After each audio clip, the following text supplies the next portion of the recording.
Christine, today we're turning the freaking frogs gay. Excuse me, what? We are getting caught with trans porn on our phone. Oh, I see what you're doing. Who are we canceling today? We are canceling Alex Jones and InfoWars. What's going to happen to the gay frogs now that the Onions bought InfoWars? I'm not sure, but I'm sure it involves chemtrails. Do, do, do, do, do. Hey everyone, I'm Katelyn Burns. And I'm Christine Grimaldi. And you're listening to Cancel Me Daddy, the show where we take a closer look at all the panic around cancel culture. With thoughtful analysis. And verbal shitposting.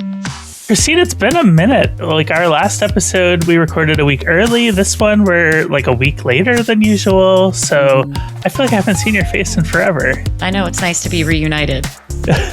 Reunited, and it feels so good.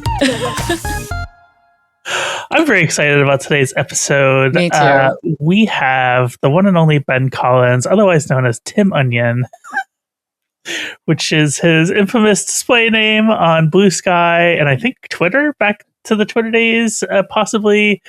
But he's the CEO of The Onion. He's here to help us break down all things Alex Jones and The Onion's takeover of InfoWars. And we're going to answer the question why it took a comedy site to finally take on Alex Jones once and for all. If you like this episode, make sure to hit the subscribe button and leave it a like. And if you want to go even further to support the show, you can hit us up on Patreon, patreon.com/CancelMeDaddy. Ben, welcome to Cancel Me Daddy. I'm so excited to be here. Thank you so much for having me, seriously. Yeah, no, this is great. We've known each other for a long time. We were just talking about that before we started recording, but I've long wanted to get you on this podcast. So getting you on, I'm like kind of fangirling a little bit.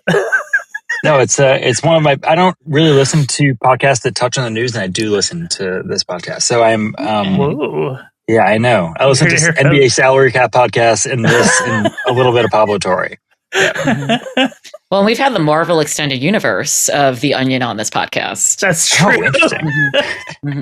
We were talking about this before. We've had like your friend Parker Malloy has been on a couple of times. We had June Sternberg on recently. So June is a superstar, by the way. I just want to, we hired June as our social media editor because she pissed off Elon Musk so much. Like, I was saying to her, I'm like, I'm not sure I actually looked at her resume. I was just like, she's going to be a natural. She's like perfect for this. Yeah. She was working at a spice factory in Kenosha, Wisconsin when we hired her as our social media editor. And she's just been a superstar. So just incredible. So you are now, or you have been the CEO of The Onion for quite a while now. And you all just took over InfoWars, the kind of infamous right-wing Alex Jones infoverse. I don't even know what to call it. It's like a disinformation network. Ecosystem. Like, you know, everybody in media has to do clips and all of this stuff, right? Like, can you sort of give us a TLDR of how this takeover came about? A couple of years ago, there was this little like newspaper clipping that said, do you want Alex Jones's MRAP? And it's like all this other stuff because like bankruptcy auctions, they have to market themselves. And very frequently they'll just put it in the local newspaper. And somebody had taken a picture of that and put it on Blue Sky. And I was like, I would like that actually. Thank you. So then I started calling around to be like, what actually is involved in this auction? What can we get? And then I realized the InfoWars name and the InfoWars website and the IP were part of that auction. Wow. So because of the extremism reporting I did before, I knew some people who were like involved with the families in general, the San Diego families. I gave them a call and I was like, I would like to bid on this because it would be funny, but it would, I want your permission. I don't want to do something that I think is funny and you guys do not think is funny, right? That's the number one thing. So then we called the families and the families were like, okay, let me think about it. And they thought about it and they're like, actually, yeah, I get it. And like, let's go for it. Like, let's see what happens, right? I think they were of the mind that if we won this auction, it would be like the ultimate disgrace of Alex Jones. So yeah, we put in a bid and the families basically waived a bunch of claims because Alex Jones owes $1.4 million in two separate lawsuits. Some of the families, the Connecticut families, waived a bunch of their claims so the Texas families could eventually recoup stuff because the Texas families are like last in the line. There's people who sued them in Texas, people who sued them in Connecticut.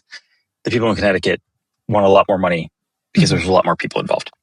So anyways, we line up a bid to do this thing with the help of, at that point, Everytown, which we still hope to get back in play here, which is a gun safety group. And then the election, 2024 election happens. And the auction is 9 days after the election. So there's this like 9-day window where we're walking into, like, we are walking into the ocean on this. Like we are ready to die. Like we're ready to go. And we're also presuming at this point that like the appetite for kicking this specific hornet's nest, at this point, Alex Jones was still very good friends with the president, the people around him, he was about to install as part of the DOJ. We're like, well, nobody else can do it. And as you know, because I used to cover this stuff, and you guys know this stuff better than I do, I was just tired of being on my back foot with these people. Like I was just tired of letting them win.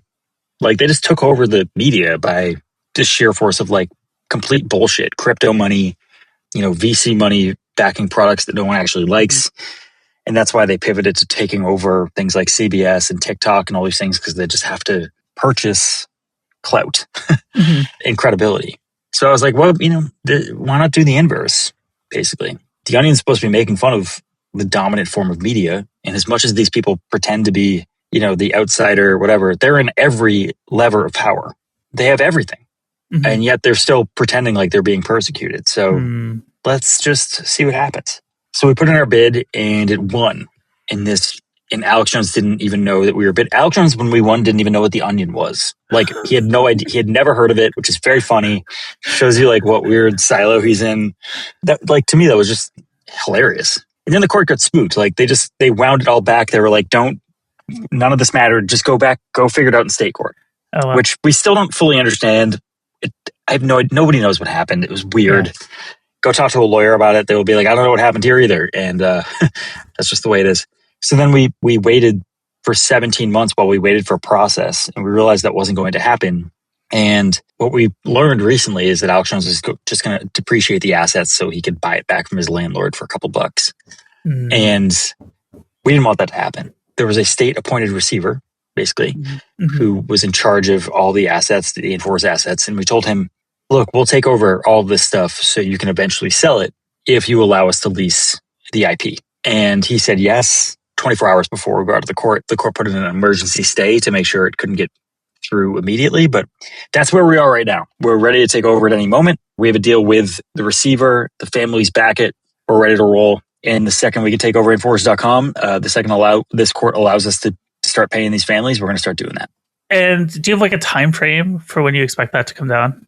Yeah, it could be like literally any moment in terms of when this stay is reversed. There's appeals from the families being like, hey, they're ripping stuff off the walls of the InfoWars studio. Like, you're harming these assets that technically belong to us. Like, could you maybe go in there and stop that?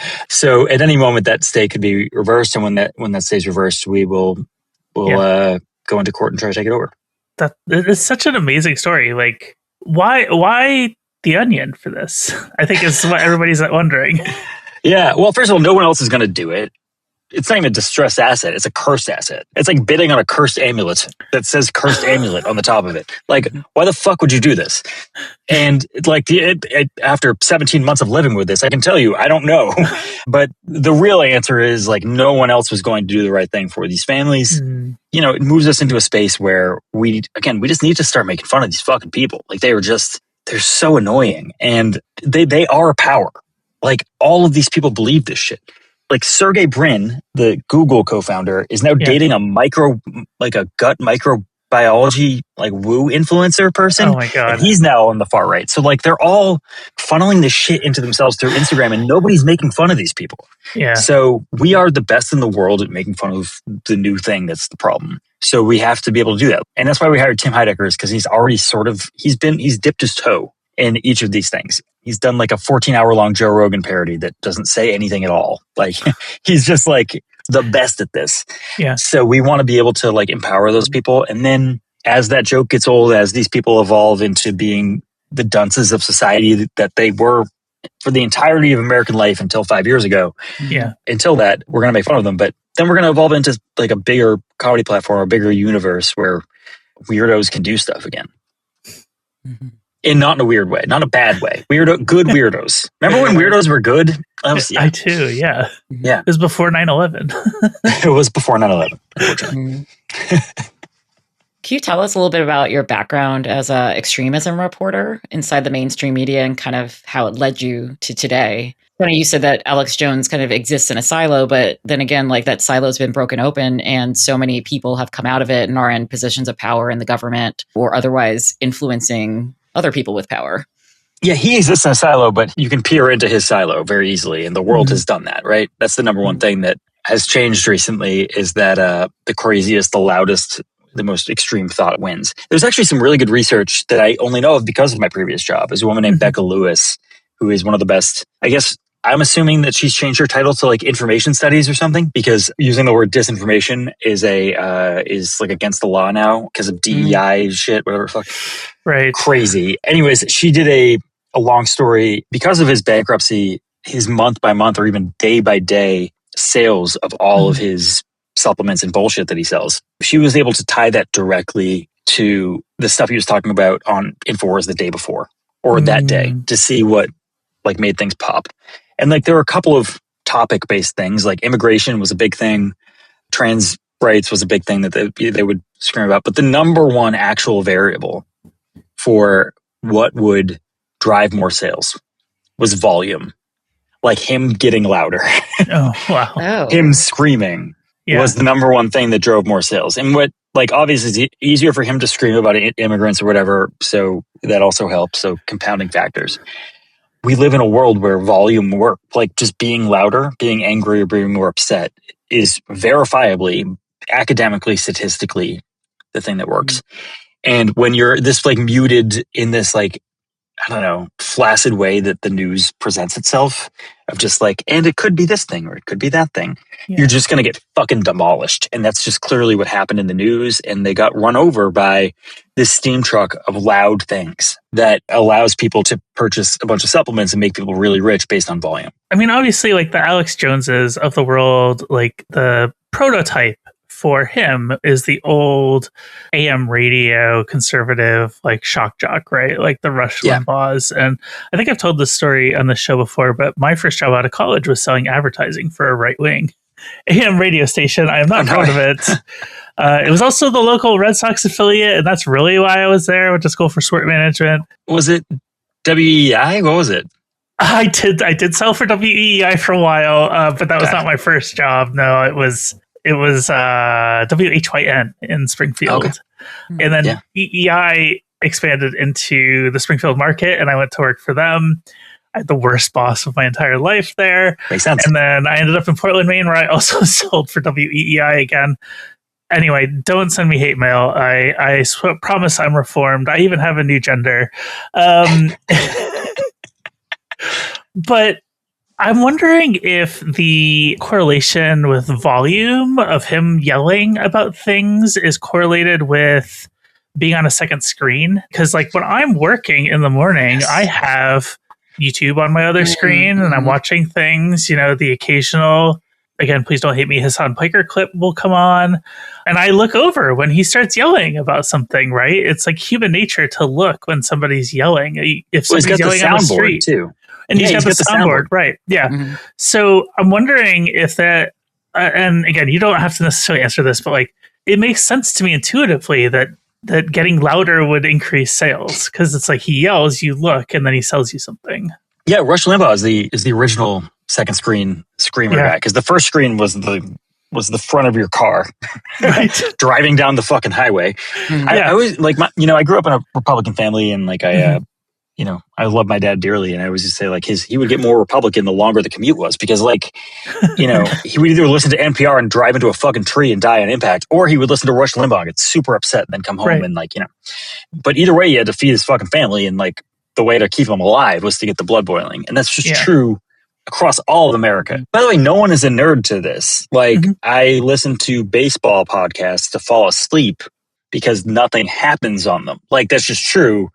It's like one of those things. But like if I'm trying to exist in American life, like a loud thing does get me. Like it's why crowd work is working so well on Instagram is like there's inherently this din they have to scream over and all this stuff. Yeah. Like there is just like some id that that we have to, because we're on social media and it's just directed towards your id. Yeah. You must scream to get someone's attention.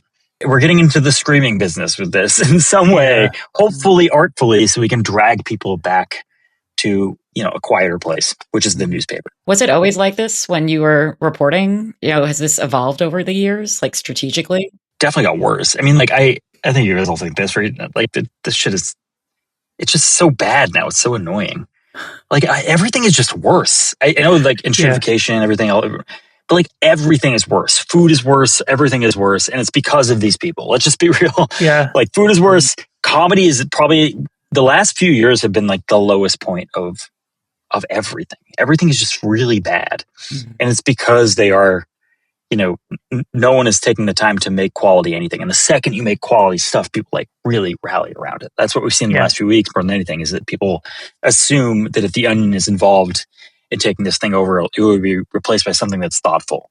Yeah, things got worse. But I think that's just, we're at the natural endpoint of all this stuff. I hope kids are like reading books again and like getting, MP3 players and shit. We are at the stage where it's sort of cringe to be loud. And I'm very happy with that. That's very nice. Yeah. In terms of like the extremism itself, they've taken over. And the number one thing that I said right after the election in 2024 to my staff, I was like, you'd be hard pressed to find a more obvious collection of the man than what we see in this government. It's the president with the 5 richest guys in the world behind him in a gold-plated fucking room. And nobody likes the man. Kids don't like the man. And the man is loud, and the man is trying to get your attention by screaming at you. There's a natural inverse reaction to this, and I am starting to see it happen. Our launch in the last couple of weeks with this happening, you can see there's like this cultural shift of people who really want that era to be over with, and I'm very happy that we're part of that. So you're saying it wasn't the rainbow-colored InfoWars merch? That was so good. Yeah. I mean, get some. I mean, that, a cut of that goes to the families, and I think we're sold out of rainbow trucker hats, but everything else I think is still in the shop. Coming from being a reporter and then jumping into the Onion, which I gotta admit, I'm like jealous of your career path. I like don't be. I like to joke that no editors call me for good news. Yeah, you've been through the battles. We've noted before that you've seen the rise of all of this stuff, and you could even see it in the trajectory of our podcast here, where like if you go back and listen to our first couple episodes, it's us, me and my former co-host Oliver, laughing about Tucker Carlson, and here we are, 5 years later, and Tucker Carlson might run for president. I think, like, and he's getting soft, like, glowing profiles in the New York Times, which is form for them. But in that vein, like, I look at the rise of not just Alex Jones, but, Nick Fuentes and all of these right-wing influencers as a failure of traditional media. So I wanted to ask, like, why did it take a comedy company like The Onion to bring down Alex Jones? Well, I mean, the posture of the mainstream media is that they were never competing with these people, and that they would view them as subjects, just as you view like a boat as subjects, right? Like that's how they viewed it, as if there's no correlation between like what you report and how big they get as a thing. The New York Times has this problem over and over again, as you know, but like a big part of the legitimizing of anti-trans rhetoric is from them. That's insane. I'd be remiss, by the way, if I didn't point out that Alex Jones was once caught with trans porn on his phone. Oh, interesting. Yeah, I mean, sure. It was very funny. Yeah, it checks out. Yeah, they just don't view themselves as in that business. Again, they view themselves as in the business of like being like, their line is that they're neutral arbiters and that they're right down the middle on literally everything. But if one side is weaponizing that to use you in every way for power, then you're not actually a neutral arbiter. You are being used as a lapdog. You're being used as a weapon. They got totally weaponized by the far right. Whereas the left like talked to reporters and were like, I realize that you have to get the other side of the story. The right just like pounded them over and over again. And then got them to print things that were just simply, just far right bullshit. And then because of realizing that if the left complains about you, they'll send you a mean letter. If the right complains about you, they will spend hundreds of millions of dollars to rile up people to SWAT your house. Like that's just the way it is. It's not a neutral battlefield. I realized that when I was a reporter that it was a rigged game. Is my colleague Brady Zadrozny says, like, a good reporter right now is transparent. It's like the goal is transparency, not objectivity, right? Brandy transparently believes that using the worst tragedy I can think of in the 2010s as a way to harass those victims and make more money off of it is bad. I don't know where that stands on the mainstream media neutrality line, but transparently, that sucks shit and is evil and bad. Yeah. And you should not be able to do that. Whereas some people in the mainstream media view that as like an option. Like that's just like, that's fit in the other side of that argument is that you are not allowed to do that. So like that is the difference.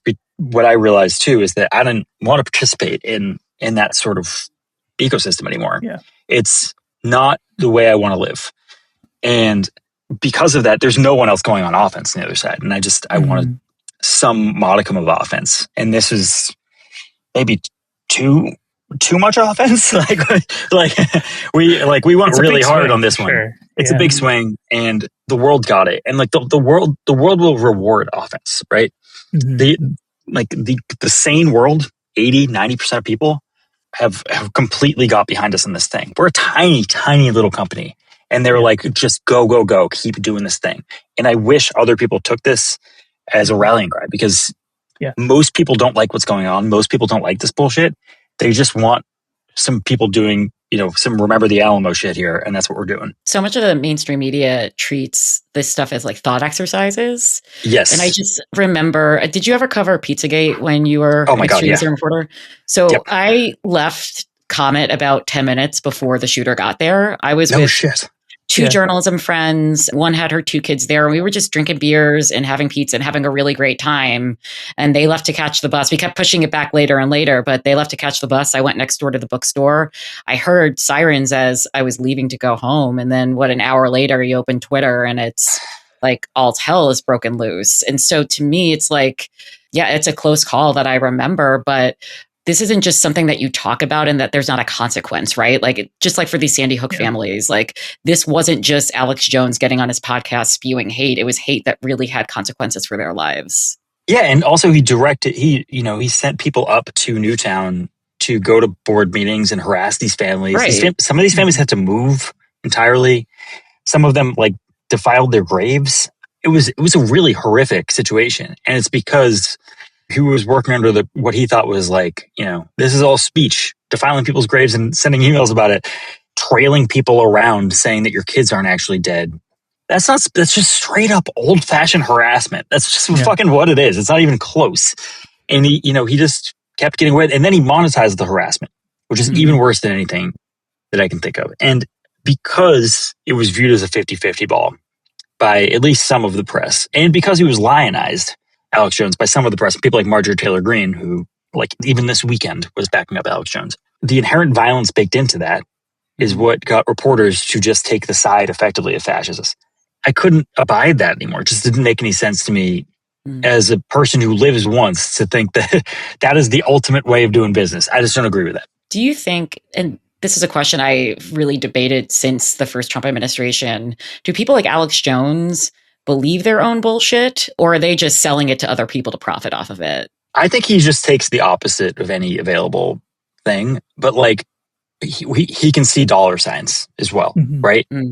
He can see what makes his base the most upset and quadruple down on it over and over again. And when the dollar signs align with political interests, which align with things like ICE contractors, for example, then it's a big virtuous ecosystem for evil shit, right? Think about it. Like, think about how like he drummed up an anti-immigrant panic in this country for years and years and years, right? And then there are places like the Geo Group or whatever that would love an anti-immigrant panic so they can build detention centers, put people in them. There are politicians that can easily run on the concept of just like, oh, the problem is we have too many brown people in this country. They just came in and took all of your jobs. And then suddenly the guy who was saying that first, even though it's all wrong, we now know for a fact that the problem in this country was not that there were immigrants taking your jobs. It was fucking something else. It's probably rich people.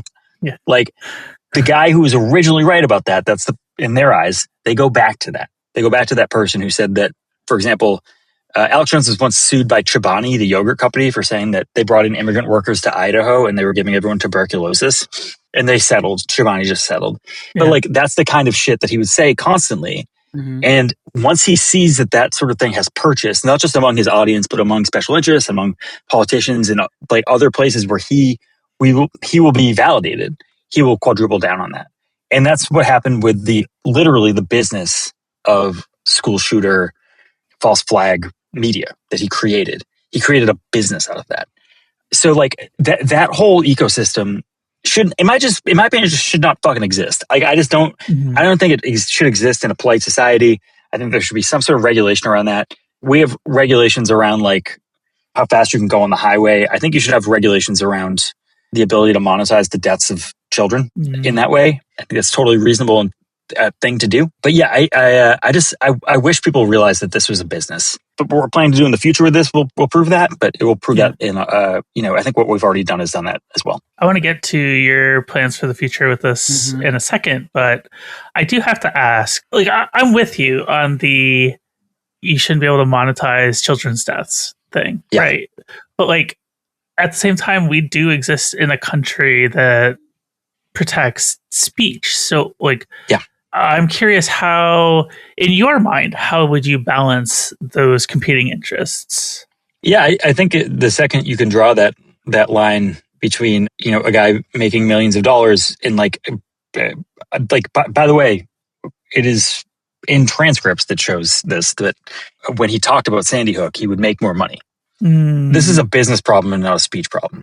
No one's stopping him even now, by the way. Like right now, he's still doing it. Like in the last couple hours of his show on InfoWars, he was still doing Sandy Hook trutherism, saying it was staged, that there were professional shooters, which, by the way, what that does is it lets Adam Lanza, who did the shooting, off the hook, by the way. Like the actual murderer in his head gets away with it. All that stuff, that's, you're allowed to say that wherever you want on the street. You do wherever you want. The second you start trailing people outside of school board meetings and saying, buy my snake oil product at the end of it, that is not a speech issue. I'm sorry, it's just not even close. Now, like, if he wants to say this all he wants, he can do it. And trust me, there are people across the internet who have and will. First of all, they're wrong, and second of all, they should not be the dominant mode of communication in this country. They have unlimited funding. The guy exists effectively outside of the justice system. Like, he looks like he has so much money, and we don't know where it's from or why he's just allowed to just go continue on to the Second Empire. Like, I wish it was a simple speech issue. It's purely something that should be like an FTC issue. You mentioned like funding for this stuff, and this is where I start becoming a conspiracy theorist, because I'm like, it's coming from Russia through Hungary, and people are like, Hungary doesn't matter. What are you talking about? I'm like, no, really. Like, I mean, like, you can draw a straight line between like the drop offs in all these places and like Orban losing power. I don't know if it's 1-to-1, but I do know that like, they propped up a lot of stuff all throughout Europe, and that they admitted to that. Right. So like, I don't know why they would just limit it to Europe, which is a smaller power center than the American right. I do want to know about the future in two different ways. What, first of all, is the most effective counter programming to InfoWars that the Onion will offer? And then I think this other question we have is about the audience. What happens to InfoWars audience? Do they just start buying the rainbow flag InfoWars merch? I don't know. But I think a lot of it, we used to say this a lot about Fox News hosts who lose their job. A lot of it is just their time slot, right? And what we realized this weekend is that Alex got really desperate because he wasn't using the InfoWars account anymore on Twitter, and they hadn't turned on the thing that makes it so your account goes nuts. And his viewership wasn't there yet. And he just started to get more and more desperate as time went on.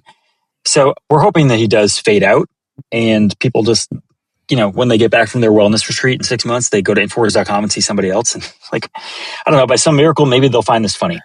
The longer goal with InfoWars is things were funnier 10 years ago. Things were better. Things weren't just like base, callous, stupid crowd work humor. It's to give people space who previously would have easily fit in on a sitcom writing team or something, who made some of the best comedy the last 20 years, to do that, but with a budget.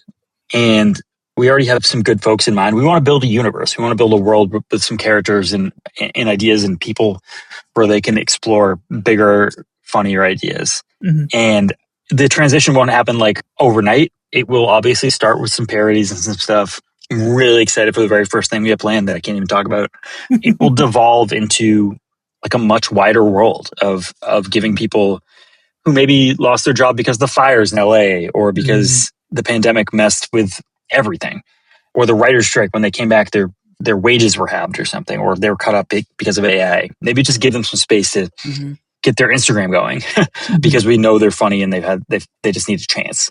That's where this is headed long term. In the short term, we're just going to make fun of some stupid people. That's great. Yeah. I wanted to ask about Alex Jones himself, right? Like you mentioned that he was desperate. He was feeling desperate because his usual viewership wasn't coming in because of he wasn't able to access his Twitter account. But like you said that you kind of hope that he fades away. Do you really think he couldn't just rebuild another platform somewhere else? Oh, he's definitely trying to. I mean, like, there's no question about that. But like, he hasn't been effectively counter-programmed. Also, a lot of his stuff, he's on terrestrial radio a lot. And he used to work through his satellites that are part of that building that is now empty. You know, he takes a lot of personal pride in that. There's just a lot of the things that made him work are that. And I have no doubt, by the way, these people love martyrdom. They love all this bullshit. But at the end of the day, a lot of this was just a name, I think. I hope that he, like I said, I hope he fades away. I don't know what's going to happen with him, but it's actually kind of not my business anymore. Yeah, that's like, true. I wanted to take this in just to prove that I could do it and then like build a bigger, better thing on top of it. There needed to be some sort of counterpunch, and this is what it was going to be. I think I'll just end it on a quick story. I've come face to face with Alex Jones before. Oh, I didn't know that. When I was covering Congress, for some reason he showed up to testify. I think it was in the hearings circa 2019-ish, 2020 maybe, where there were a bunch of hearings where like Mark Zuckerberg came to Congress to testify about Facebook, and what's his name who used to own Twitter, Jack Dorsey, was there also. I think Alex Jones showed up around the same time. I don't think it was the same hearing. It was a different hearing that was taking place, if I remember right. And I just happened to be walking down the hallway in one of the like Senate office buildings, and that coming the other way is just this gaggle of people. Like, and in the middle of it was Alex Jones like spouting bullshit. Yeah. And he was surrounded by the press. And I'm like, that's what I'm saying. It's the volume thing, right? It's just like he is so.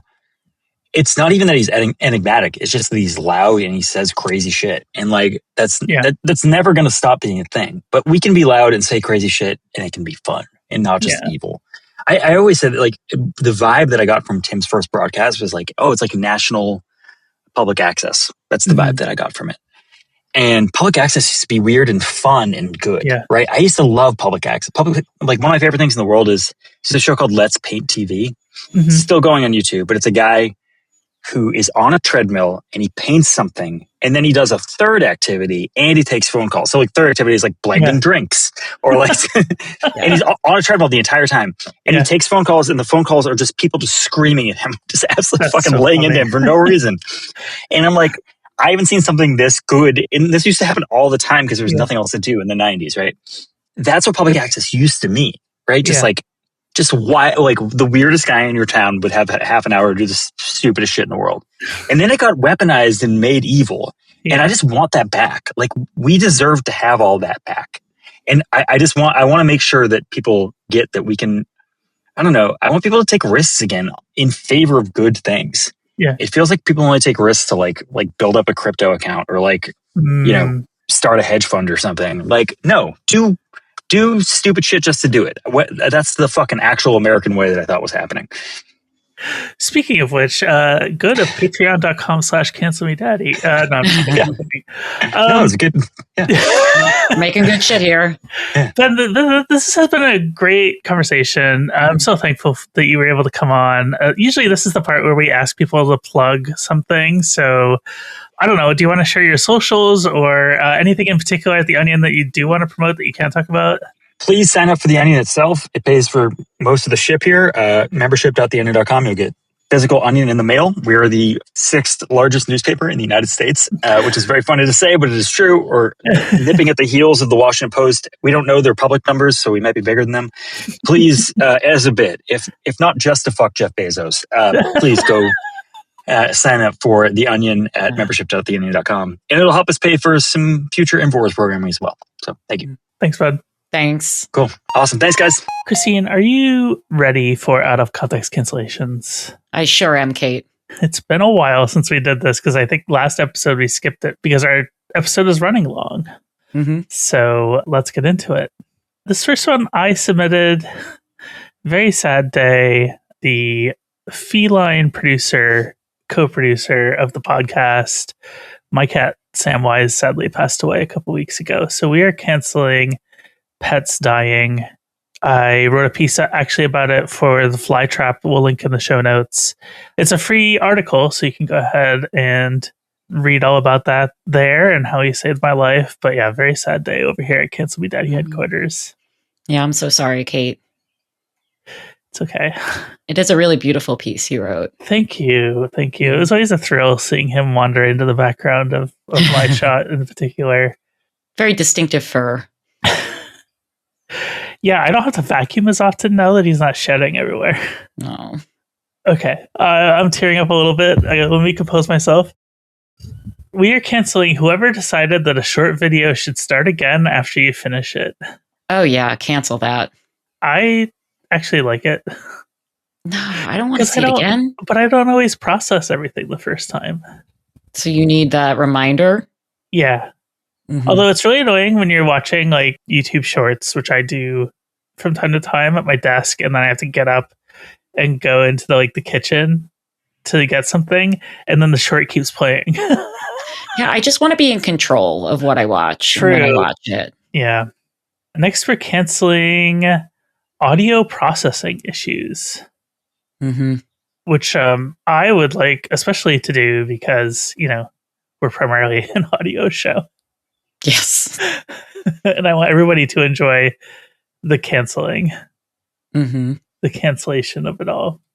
Next, we're canceling gravity and, by extension, electromagnetism. I wonder if this has to do with space exploration. I wonder. This one is from quite a while ago, so I think the contest has left the planet on that one. Gravity, it's heavy, man. Next, we are canceling businesses that have a preferred name field that their staff then ignores. Oh, yeah. It's annoying. Yeah, why bother putting it in? Right. We're offering it, rather. Next, we're canceling anxiety.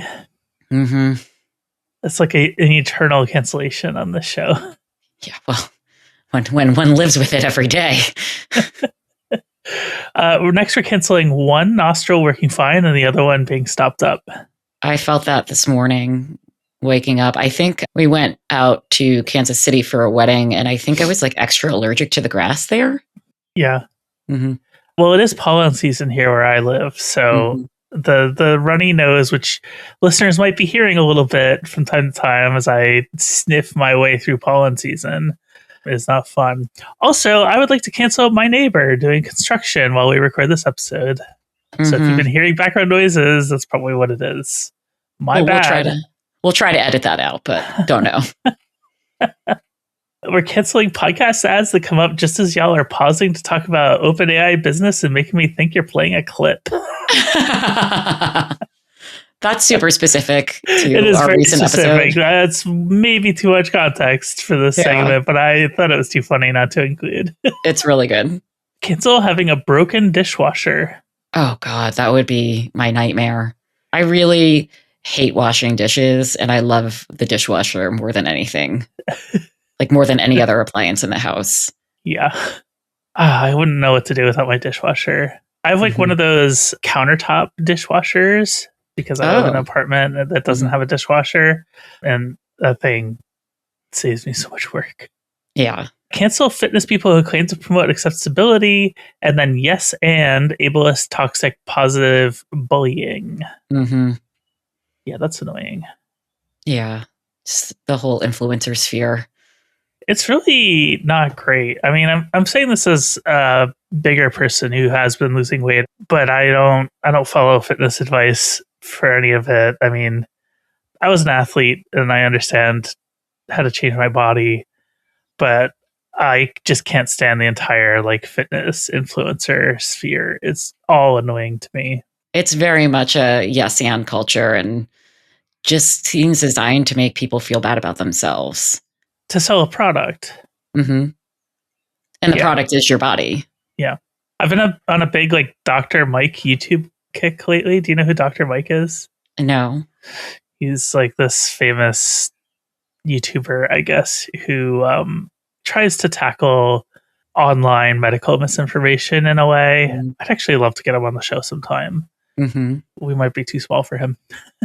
There is a medical influencer that I really want to look into. Really? Yeah.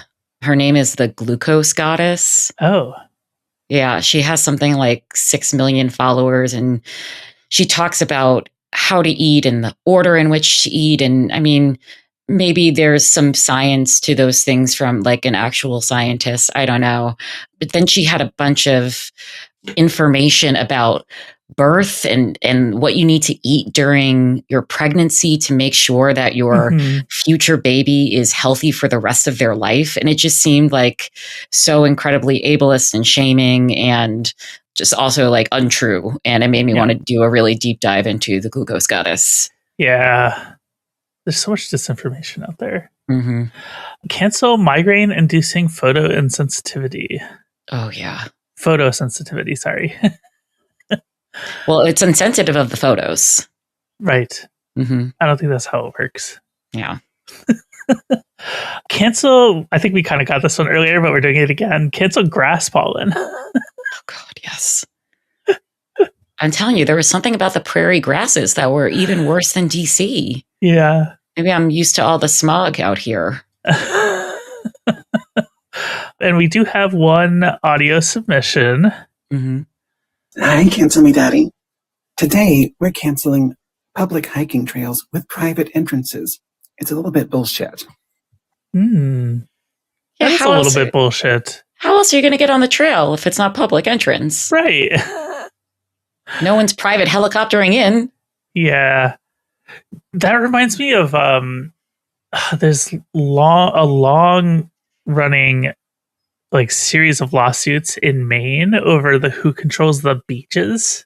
Oh. The rich people that have the oceanfront property claim that they own the beaches. They try to fence off the beach in front of their own house. But beaches are a public right of way always under state law. And there's been like many, many lawsuits about it. And the rich people just keep eating shit. I love that. And how does it taste? Right. If you'd like to submit... If you'd like to submit your own out-of-context cancellation, you can do so on our Discord, which you can access by becoming a member of our Patreon, patreon.com/cancelmedaddy. Or you can leave us a voice memo at memo.fm/cancelmedaddy, or just leave a comment on YouTube, and we will give you a shout-out next episode. I was on the train coming back to DC from New York City. Yeah. I was in my favorite place, the quiet car. I know Yes. that can be a controversial place, but it's my little sanctuary. And I had logged into Blue Sky just very briefly. My spouse had texted me something about the president being, corralled out of the dinner. Yeah. And my first thought was, I don't give a shit. I'm like so over like Trump updates. Yeah. And then maybe 10 or 15 minutes later, I was like, maybe I should just see what happened. And that's when I saw the skeets about the shooting. Immediately leapt up and got into the middle of 2 different cars to call Kate. You were watching a movie. I was watching a movie, so I had no idea. I don't even remember what movie I was watching at that point. Lawrence of Arabia. Oh, yeah. I never finished it. I got halfway. I didn't realize it was a 4-hour movie. So I finished 2 hours and it was bedtime. Cancel Me Daddy is a Flytrap media production, and today's show was made by me, Katelyn Burns, and my incredible co-host, Christine Grimaldi, along with our editor, May Schultz. Dee Peterschmidt made our theme song, and Romy Chirico designed our graphics. Transcriptions by Heather Langefeld. Our thumbnails are made by Sarah at bursty.com. That's BURSSTY.com. Ads by Multitude Productions. Our show is made possible by the incredible cancelers supporting our work, especially the members of our Canceler Hall of Fame with the great power to cancel all of their enemies. Meg! We appreciate your support. Happy canceling!